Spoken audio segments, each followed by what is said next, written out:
আমি আজকে 3টা ডিম দিয়ে ডিম সুন্দরী পিঠা বানাবো। তাই সবাই আমার সাথে চলে আসেন, আপনাদের সবার দাওয়াত রইল। আসসালামু আলাইকুম, সবাই কেমন আছেন? আপনাদের সাথে আছি আমি মা মেয়ে করোয়া বলে। দূরে এবং কাছে আমার প্রাণ প্রিয় ভাই বোনেরা, আপুরা বন্ধুরা যে যেখানে আছেন, আশা করি সবাই ভালো আছেন, সুস্থ আছেন এবং নিরাপদে আছেন। আপনাদের ছোটো বড়ো সবার দোয়া এবং ভালোবাসা, আলহামদুলিল্লাহ আমি আমার ফ্যামিলির সবাইকে নিয়ে ভালো আছি। তাই এই তো আমি 3টা ডিম ভেঙে নিলাম, 2টা ভাঙছি, আরও একটা ভাঙবো।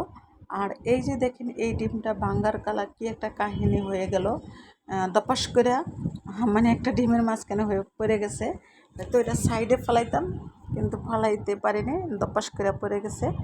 আর এই যে দেখেন, দপাস করে পড়ে যাওয়ার পরে আমার কি কাহিনীটা হয়ে গেছে, আমি এখন ডিম 3টা তুলে নিচ্ছি। হয়তো 2টা একটু ভালো করে তুলে নিতে পারবো, আর একটা মনে হইতেছে পারবো না ভালো করে তুলে নিতে। যাই হোক, আল্লাহর রহমতে কোনো অসুবিধা হয় না।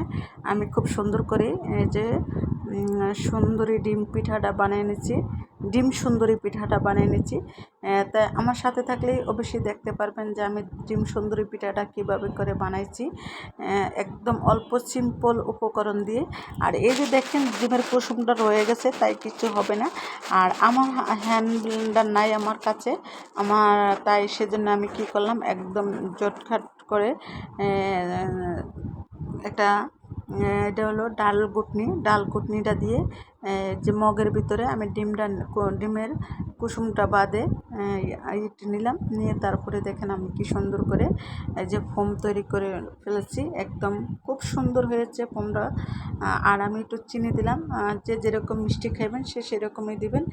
আর আমি একটু আসলে মিঠাটা মোটামুটি খাই আর কি, না খাই এটা বললে হবে না, কারণ হচ্ছে আমি স্বাদ মতন আবার একটু লবণও দিয়ে দিচ্ছি। আমার ঠিক আছে ডায়াবেটিস আছে, তারপরে কিন্তু মিষ্টিটা আমি সামনে পাইলে আর কি ছাড়ি না, কম বেশি খাই।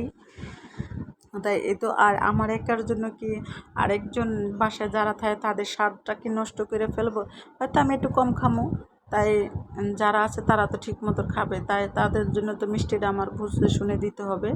আর এই তো এখন আমি ফোমটা তৈরি করে নিলাম একটা ঘুটনির সাহায্যে। আর এই যে একটা ডিম আমি তুলে নিলাম, এই ডিমটা আমার পরবর্তী কাজে লাগবে, তার জন্য আমি এই সুন্দরী পিঠার কাজেই লাগবে। যাই হোক, আমি পরে দিব। আর ওই কুসুমটা দিলে কিন্তু খেতে ভীষণ মজা লাগে, জানি না কার কার কাছে কেমন লাগে, আমার কাছে ভীষণ মজা লাগে। আমি আরও কয়েকদিন খেয়েছি, খেয়ে তারপরে আজকে আমি এই ভিডিওটা আপনাদের সাথে শেয়ার করলাম। ভাবলাম যে আমার বন্ধুদের কাছে যদি আমি ভিডিওটা শেয়ার করি, হয়তো আমার বন্ধুরা এরকম ডিম সুন্দরী পিঠা বানায় খাবো, একদম সহজভাবে। যেমন বিকেলের নাস্তায় নাস্তার আড্ডায় কিন্তু এই ডিম সুন্দরী পিঠাটা বেশ ভালোই জমে যায়। শর্টকাটের উপর বানানো হয়, এটা তেমন একটা গ্যাসের প্রয়োজন হয় না, কারেন্টে ইলেকট্রিক চুলাতে বানাইতে সহজে পারা যায়। আর এই তো আমি এখন একটু কুসুমটার ভিতরে চিনি দিয়ে দিচ্ছি, চিনি দিয়ে অনতবরণ নেড়েচেড়ে একটা চামচের সাহায্যে। আর এখন আমি দিয়ে দিব কিছু পাউডার দুধ, মানে পাউডার দুধ দিলাম, কারণ হচ্ছে দুধটা দিলে ভীষণ মজা লাগে, দুধটা স্বাদটা দ্বিগুণ বেড়ে যায়। আমিও এইভাবে করে দুধ দিয়ে তারপরে বানাইছি, বাস দুধ দিলে স্বাদটা দ্বিগুণ বেড়ে যায়। আমি এই চামচটা মেপে 1 চামচ পানি দিব, 1 চামচ পানি যথেষ্ট আমার। আর কারণ হচ্ছে পানিটা না দিলে তাহলে হবে না, যেহেতু আমি আবার আটা দিব, তাই সেজন্য একটু পানির প্রয়োজন আছে, পানি না দিলে হবে না। এই যে দেখেন, একটু আটা, অল্পই আটা দিচ্ছি, বেশি আটা দিইনি। যে এই ডিম সুন্দরী পিঠাটা খেতে যে এত মজা, জানি না কারা কারা খেয়েছেন।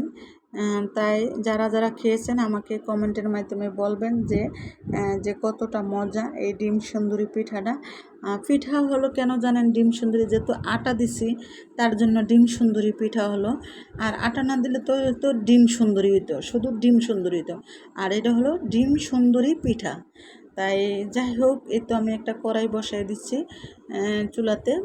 তাই এখন কড়াইটার ভিতরে কিছু তেল দিয়ে দিলাম, তেলটা দিয়ে দিলাম পরিমাণ মতো।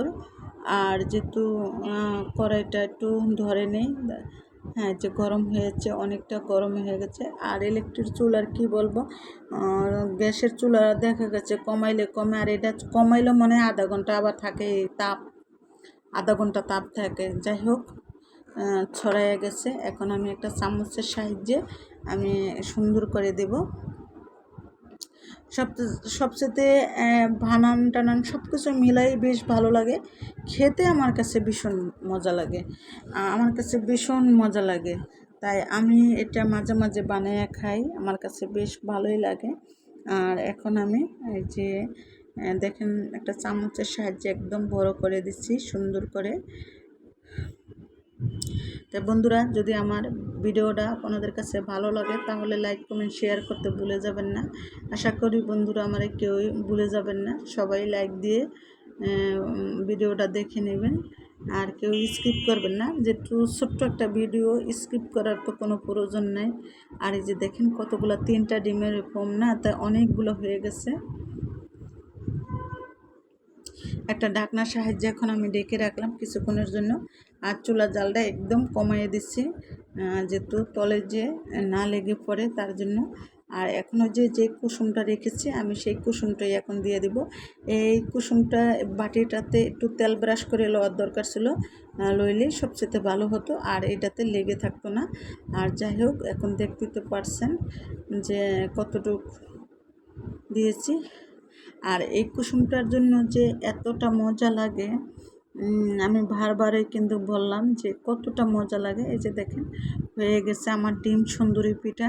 বন্ধুরা, যে যেখান থেকে দেখছেন কমেন্ট করে বলবেন যে কে কোথায় থেকে দেখছেন। তো সবাই ভালো থাকবেন, সুস্থ থাকবেন। আল্লাহ হাফিজ, আসসালামু আলাইকুম।